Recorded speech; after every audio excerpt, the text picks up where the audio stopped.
According to this new concept, for the first time in history, there was a prophet who was a historical prophet, and there was a group that can be called a historical group, the Sahaba Karam. I said this so that when you read about the Sahaba, you can believe that such people existed in the world.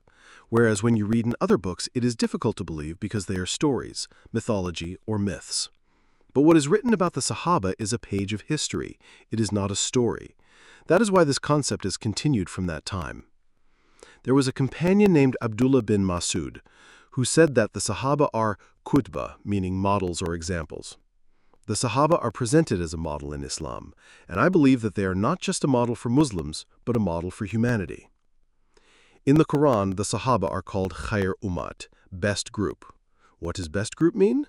Best model. Because these were the people who received direct training from the Prophet. They had the opportunity to learn in the company of the Prophet. The Prophet deconditioned them, re-engineered their minds, and trained them, and in this way, by purifying them, tazkiyah, he made them completely true human beings. Due to this, their events are such that you can fully believe that these were true and righteous people. One thing I would like to say here is that, regarding the references to the Sahaba in the Quran and Hadith, it is very important for proper understanding to know that often their mention is in reference to Muslims. For example, Ruhama'u bainahum, merciful among themselves. This is in the Quran, meaning these people, the Sahaba, were merciful and kind towards each other. But this does not mean that their kindness was only for Muslims. This is mentioned as an immediate preference. Otherwise, in its greater sense and application, it is a universal teaching, pertaining to the whole world.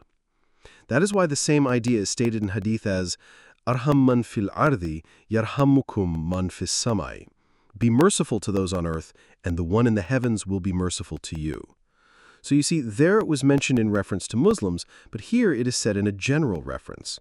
So I understand from the study of the Quran and Hadith that whenever any moral teaching is stated in reference to Muslims, it is still universal.